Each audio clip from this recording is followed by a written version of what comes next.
25 août 1830, Bruxelles, le théâtre de la Monnaie. On joue La Muette de Portici, œuvre du compositeur français Auber. Depuis quelques jours, les esprits sont chauds à Bruxelles. Chacun méditant ou enviant des événements qui se sont produits à Paris quelques semaines plus tôt. Des événements que les historiens auront au fait de baptiser Révolution de Juillet, révolution qui a permis au pouvoir de changer et de main et de style. Au Louis XVIII Bonace, monarque absolu et anachronique au lendemain de la Révolution et de l'Empire, succède le fils de Philippe Égalité, Louis-Philippe. Une révolution de juillet est-elle alors possible en Belgique? Depuis la chute de l'Empire de Napoléon, les Pays-Bas du Sud, c'est ainsi que l'on appelle la Belgique, sont rattachés à la Hollande. Ainsi avait été rétabli l'état tampon que l'Angleterre, maîtresse des mers, a toujours souhaité trouver entre son île et le continent, c'est-à-dire essentiellement entre elle et la France. En 1830, l'état tampon est menacé. Le nationalisme belge se réveille. Les Pays-Bas du Sud traversent, il faut le signaler d'autre part, une crise économique que ressentent également le peuple et la bourgeoisie. Il n'en faut pas davantage pour qu'éclate la Révolution. À l'émeute du 25 août succèdent les journées de septembre, qui marqueront la défaite de l'armée hollandaise. Le 18 novembre, un congrès national proclame l'indépendance de la Belgique. Avec prudence, Louis-Philippe n'intervient pas, l'Angleterre lui en saura gré. À Londres, cependant, se réunira plus tard une conférence internationale pour décider du sort de la Belgique. La Belgique est certes indépendante mais neutre. Quant à la frontière sud du nouveau pays, elle reprend le tracé de la frontière fixée par le Congrès de Vienne en 1815. C'est l'illustration parfaite d'une frontière politique, avec tout ce que cela peut comporter de bon et de mauvais.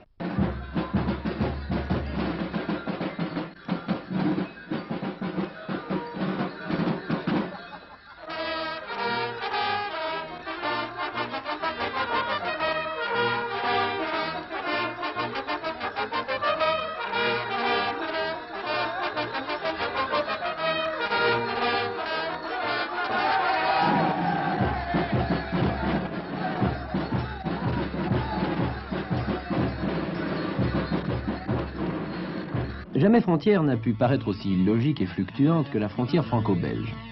1659, 1668, 1678, 1684, 1713, 1714.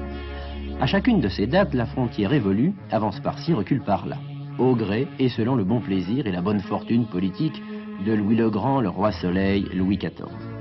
Alors qu'il n'y a plus de Pyrénées dans le sud-ouest, le monarque s'ingénie à élever des Pyrénées artificielles dans le nord. La frontière coupe le cours des fleuves et des rivières. La frontière court d'est en ouest sur un pays plat, un pays sans relief. La frontière traverse des propriétés, des forêts, des maisons isolées, voire des villes. Pour l'aider dans sa tâche, le monarque fait appel à Vauban, le spécialiste de la place forte en tout genre. Ainsi s'élèveront les citadelles de Bergue, d'Ypres, de Lille, d'Ath, de Condé, de Maubeuge. Tout est fait pour que, décidément, on ne passe pas. Les cours d'eau naturels tels la Lys, la Deule, la Scarpe, l'Escaut et la Sambre coulant de sud-ouest au nord-est, c'est-à-dire vers les ports d'Anvers et d'Amsterdam, et contre la volonté expresse du roi, Louis XIV décide de construire ses rivières à lui qui irrigueront la côte française vers les ports de Dunkerque ou de Calais. Et l'on creuse des canaux. La frontière que nous connaissons aujourd'hui est en quelque sorte l'héritière de cette politique. Elle a été fixée définitivement, si l'on peut dire, par deux traités, celui de Courtrai en 1820 et celui des 24 articles en 1839. Ces deux traités reprenant en grande partie ce qui avait été stipulé dans le traité d'Utrecht en 1713. Frontière artificielle, frontière politique, cette frontière brille souvent par son absurdité. À titre d'exemple, il est bon de signaler que de part et d'autre de la frontière, on pompe allègrement de l'eau dans la même nappe aquifère. C'est le cas à Roubaix-Tourcoing, où l'on pompe de l'eau propre. Eau qui sera du reste restituée à la Belgique, restituée mais polluée, car nos eaux usées s'écoulent vers la Belgique par le canal de la Deule. La pollution ne connaît pas, évidemment, la frontière. Même dans le domaine de la santé, la frontière pose des problèmes. Certes, 90% des petits Alluinois naissent à la maternité de l'hôpital belge de Menin. C'est bien. Alluin et Menin, ville frontière, se touchent. à tel point qu'il est des endroits d'Halluin plus proches de l'hôpital de la cité belge que d'un hôpital français. Or, si vous avez un accident en France, à 600 mètres de l'hôpital de Menin, c'est dans un hôpital français que vous devrez être admis, car la frontière n'a pas prévu les cas d'urgence médicale. Monsieur, vous êtes le directeur administratif de cet hôpital. Il compte combien de lits? Environ 170 d'occupés. Et il y a aussi une maternité? Il y a aussi une maternité qui est comprise dans ce nombre, donc. Dans quelle mesure pouvez-vous accueillir des malades français? C'est-à-dire, on peut compter 3 possibilités en quelque sorte. Donc tout d'abord les accidentés français qui arrivent à un accident donc sur le territoire belge. Ce sont des cas qui arrivent assez souvent, parce qu'il y en a quand même une circulation assez dense ici dans la région. Il y a assez bien d'accidents qui se présentent. Un deuxième cas, c'est donc dans le cadre de la maternité, où il y a un accord donc avec la sécurité sociale d'Halluin, où on peut donc accueillir tous les mamans d'Halluin, donc pas en dehors. Et le troisième cas? Et le troisième cas, c'est donc le centre de prématurés, où il y a également une convention donc avec la sécurité sociale de Tourcoing, où on peut donc accueillir les prématurés du Nord dans le cas où il n'y a pas de place au centre Calmette à Lille.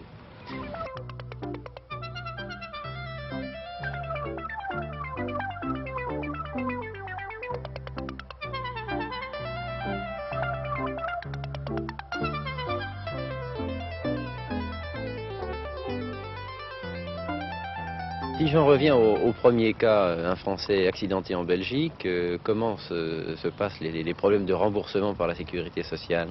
C'est-à-dire que c'est le Français qui est en Belgique, qui est en possession donc, de son formulaire 6, donc un formulaire européen. Il n'y a pas de problème, question de remboursement, parce qu'on le fait directement avec la sécurité sociale, par l'intermédiaire donc d'une mutuelle belge.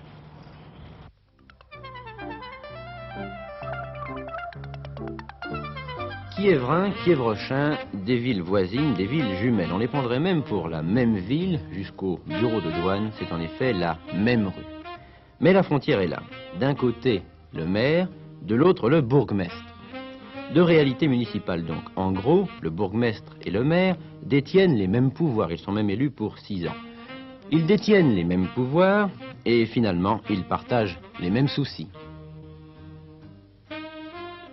Est-ce que vous croyez que vous avez assez de pouvoir face à l'administration? Oui, peut-être bien, nous avons des pouvoirs, le pouvoir de l'âne têtu qui refuse d'obtempérer aux incitations ou aux pressions de l'administration. Sur l'expérience que vous avez de votre fonction de premier magistrat, est-ce que vous croyez qu'en Belgique, les choses se passent de la même façon ou sont différentes? Je n'en ai pas d'idée. La Belgique est un pays peut-être où les structures traditionnelles ont été mieux maintenues qu'en France. Je ne saurais pas répondre avec beaucoup de précision à votre question parce que mes relations avec les maires des communes frontalières belges se réduisent surtout à des contacts amicaux ou humains plus qu'administratifs. Les rapports franco-belges se passant à un niveau supérieur à celui de la simple administration municipale. Enfin, jamais, pour un problème d'administration générale pouvant concerner, disons, Quiévrain et Quiévrechin, vous n'êtes appelé à rencontrer le bourgmestre de Quiévrain? Non. Depuis le peu de temps que je suis en fonction, ça ne s'est pas présenté. L'un et l'autre, maire et bourgmestre, estiment avoir affaire à une administration trop envahissante, trop contraignante. Ici, il faut en référer au gouverneur de la province, là, il faut en référer à l'autorité du préfet. Bourgmestre et maire partagent la même impression de vivre sous un régime de liberté surveillée. On ne peut pas prendre toutes les décisions que l'on souhaiterait. Il faut obtenir une autorisation. Il faut pourtant considérer que selon l'importance même des villes, la situation évolue sensiblement. Ce qui est valable à Quiévrain et Quiévrechin n'est pas forcément valable à Lens ou à Tournai. Notre budget doit être soumis à l'approbation des autorités provinciales. Nos travaux importants doivent être soumis à l'agréation des services provinciaux et les travaux qui sont susceptibles d'être subsidiés par l'intermédiaire de cette administration provinciale sont soumis au ministère compétent à Bruxelles. La modification budgétaire arrêtée par le Conseil communal le 8 décembre a été approuvée donc, par le gouvernement provincial. Et le montant de la modification est de combien? là, il y avait une augmentation de crédit de 358 000 francs, une diminution de 270 000. Oui, alors vous Donc, allez, il donne un résultat de 14 160 vous allez devoir francs. payer les factures en retard, alors maintenant, Oui, n'est-ce ça. pas? Est-ce que vous considérez que votre fonction de bourgmestre peut avoir des répercussions, des incidences politiques, ou est-ce que la fonction de bourgmestre est essentiellement une fonction d'ordre administratif? Oh, j'estime que dans des localités moyennes, le rôle du bourgmestre est surtout un rôle administratif. Parce que sa charge est de coordonner les différentes possibilités de l'administration de façon à ce que celle-ci puisse fonctionner pour le plus grand bien de la population. En règle générale, cependant, on s'accorde à penser que les municipalités belges ont plus de possibilités que les municipalités françaises, en particulier dans le domaine social et peut-être dans le domaine de l'emploi. La création d'une zone industrielle, par exemple, semble être liée à moins de contraintes administratives et à moins d'autorisation de programmes en Belgique qu'elle ne le serait en France. Mais ce qui est frappant dans le cas de Kievrin et de Kievrechin, c'est le peu de contact officiel et réel qui existe entre les deux premiers magistrats. Et pourtant, les deux cités vivent en bonne intelligence, comme toutes les villes du reste qui s'échelonnent tout au long de la frontière franco-belge. D'une église à l'autre, de part et d'autre de cette frontière, change le statut du clergé. En France, on vit sous le régime de la séparation de l'église et de l'État. En Belgique, le clergé vit sous un régime concordataire, un peu comme le clergé français d'Alsace-Lorraine. Cela veut dire que les prêtres sont payés par l'État. Et avec les prêtres, les ministres des cultes protestants, anglicans ou israélites. Ainsi, on a décidé la Constitution de 1830. Selon Thérèse Enrault, auteur d'un petit ouvrage sur la Belgique, l'Église catholique et sa hiérarchie établie dans les Pays-Bas du Sud depuis le Haut Moyen-Âge ont su peu à peu renforcer et leur pouvoir temporel et leur pouvoir spirituel. Cependant, note toujours Thérèse Enrault, appointé par l'État pour exercer son ministère, le prêtre ne se considère pas plus qu'un autre fonctionnaire lié à tel ou tel gouvernement. La frontière met en évidence deux systèmes politiques, deux systèmes administratifs. Il est évident qu'elle met face à face deux conceptions, deux types d'enseignement. Dans le nord de la France, on apprécie les établissements d'enseignement belges. On compte, outre Kievrin, de nombreux pensionnats qui, chez nous, rencontrent un grand succès tant pour l'enseignement primaire que pour l'enseignement secondaire. Il est vrai que nombre de ces établissements sont des établissements privés, confessionnels, tenus par des ordres français installés en Belgique au lendemain de la séparation de l'Église et de l'État. Pour l'enseignement supérieur, l'architecture nous servira d'exemple. Deux écoles sont envisagées, celle de Lille, celle du collège Saint-Luc en Belgique. Et vous deviez essayer donc de concevoir une animation qui, si possible... La première question que l'on se pose est celle de la durée des études. Et également le point de départ qui était un rectangle ou un carré. Alors à votre avis, quels sont les exercices que vous considérez qui ont le mieux répondu? En combien d'années formez-vous les architectes ici? En 6 ans, c'est-à-dire 3 fois 2 ans. 3 cycles de 2 années. Il y a d'abord 5 années d'études et ensuite 2 ans de stage contrôlés par l'ordre des architectes. 6 ans d'études en France au minimum. 5 ans et 2 de stage à Saint-Luc en Belgique. La durée de l'enseignement est donc sensiblement la même. Il n'en est pas moins vrai que l'école belge exerce sur les étudiants français un certain attrait. Disons tout de suite que sur les 250 élèves de la section architecture de Saint-Luc, 90 sont français et sur ces 90 français, 25 viennent du Nord. Alors que dans le même temps, l'école d'architecture de Lille ne compte pas un seul étudiant belge. Pourtant, les formations sont tout à fait comparables. Les matières enseignées sont identiques. Alors pourquoi franchir la frontière pour obtenir un diplôme? Les raisons sont tout à fait psychologiques. L'enseignement de l'architecture, comme tout l'enseignement supérieur français, a été profondément modifié en peu de temps. Comment? Eh bien en passant au système de valeurs qui s'additionnent d'année en année. Ce système laisse une grande liberté aux étudiants qui ne se sentent pas astreints à la nécessité d'une présence assidue aux cours et aux travaux pratiques. En Belgique, la présence au cours est obligatoire. L'assiduité est contrôlée et notée. Le système est peut-être beaucoup plus scolaire, mais il semble plus efficace à bon nombre d'étudiants. Dans le domaine de l'enseignement, la frontière met en évidence deux systèmes fort différents. L'enseignement de l'architecture n'étant qu'un exemple. Les élèves sont présents, disons, de 35 à 40 heures par semaine dans les ateliers ou les salles de cours, et cela toute l'année. Dans quelles conditions les élèves français ayant fait leurs études ici peuvent-ils exercer en France? Oui, alors là c'est une question délicate pour le moment, disons. En principe, il y a d'abord un accord de réciprocité entre les deux pays, qui théoriquement devrait permettre à chacun de faire ses études dans l'un ou l'autre pays et d'exercer dans le pays de son choix. Les termes de l'accord ne sont peut-être pas très précis. Pendant un certain temps, l'ordre français a permis aux étudiants français diplômés de notre école de s'inscrire à l'ordre français. Il y a des étudiants français qui vont étudier en Belgique. C'est exact, oui. Alors, pour ceux-ci, à leur retour en France, est-ce qu'ils peuvent exercer facilement? Non. Je suis au regret de vous dire que l'autorisation d'exercer ne peut leur être accordée. Ceci en vertu de la loi de 1940 qui demande à ce que les ressortissants français présentent un diplôme français. Alors s'ils veulent exercer en France, il faut qu'ils repassent le diplôme ou qu'ils passent par ici pour un complément de formation ou un contrôle de formation.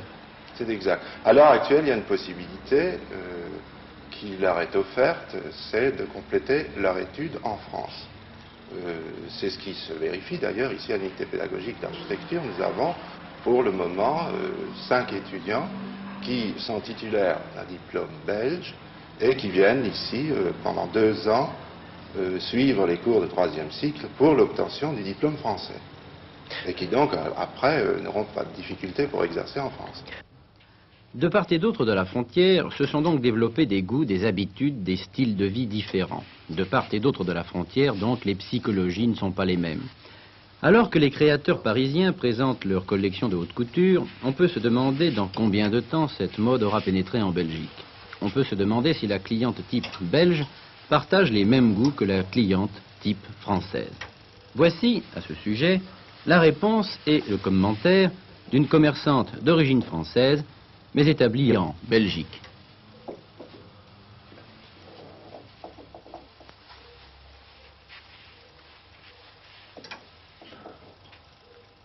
Est-ce que vous ressentez une différence dans le goût de vos clientes, soit françaises, soit belges? Non, pas tellement. Mais enfin, la française est plus avancée pour la mode que les Belges. Quoi. Les Belges doivent le porter avant de le porter eux-mêmes. Vous croyez que la mode pénètre moins rapidement en Belgique qu'elle n'est diffusée en France? Oui, peut-être, oui. Autre impression recueillie, celle de restaurateurs belges installés à Lille. Pour eux, le fait d'être installés en France présente à la fois des avantages et des inconvénients.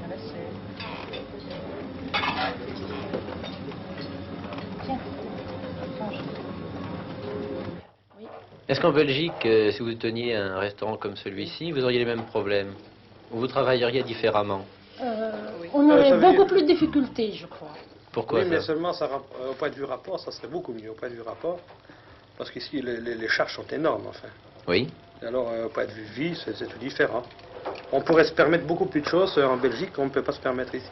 Alors qu'est-ce qu'on pourrait se permettre de plus en Belgique? Eh bien, par exemple, on pourrait faire un agencement beaucoup mieux. Oui. On pourrait acheter du matériel ici qu'il faut se priver surtout, voyez-vous. Oui. Le Belge aime bien avoir un intérieur très confortable. Voilà. Il va se priver de beaucoup de choses. Tandis que le Français, il aime bien de sortir, de bien vivre, Le Belge, c'est tout différent.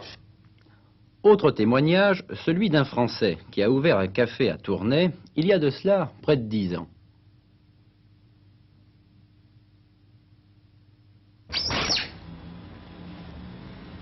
Et combien de temps vous êtes installé en Belgique? Bien, depuis 1935. Vous retournez en France quand même de temps en temps? Oh, oui, bien souvent même. Vous êtes né où? À Lille. Et pourquoi avez-vous quitté la France? Ben, c'est-à-dire que j'ai travaillé en Belgique dans les mines, et alors je me trouvais assez bien ici, j'y restais. Vous trouvez que la vie est plus facile, plus agréable, différente? Non, c'est la même chose. Il faut travailler, hein, partout, quoi. Hein. Pour vous, est-ce que la frontière, ça compte encore pour... Oui, de temps en temps. Ça compte? Qu'est-ce que ça représente pour vous, la frontière? La frontière, ça représente, c'est pas moi, une limite de pays, quoi. Hein. Vous ne trouvez pas que c'est quelque chose qui est un petit peu dépassé maintenant? Ouais, moi je crois que les frontières entre nous et la France, ça devrait être fermé, ça c'est fini. Hein. Ça devrait plus exister, quoi. Vous croyez que ça arrivera un jour, cette suppression de frontières? Ouais, je l'espère bien, oui. D'ailleurs, les douaniers sont déjà plus coulants maintenant, hein, avec nous, avec les Belges et... Hein. Qu'est-ce qui me laisse penser? On ne visite plus rien du tout. Hein.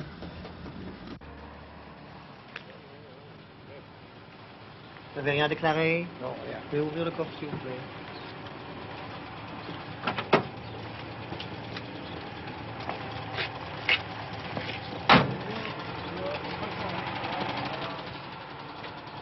En fait, on visite encore.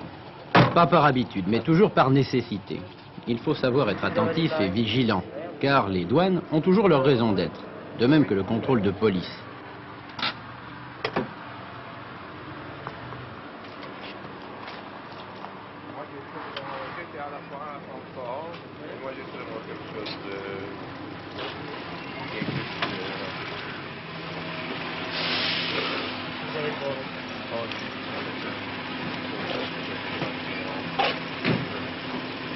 Vous avez beaucoup des chariots? Pardon? Vous avez beaucoup des... Non, non, non, pas beaucoup. Non?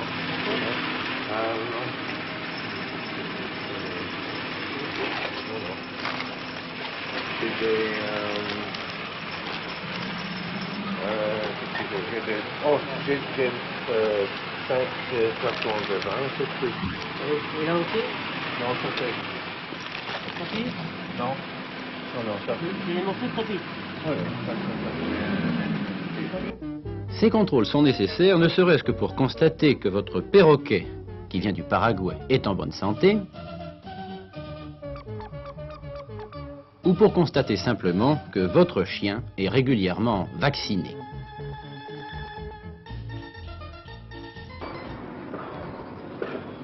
Monsieur Caron, est-ce que la douane évolue en ce moment?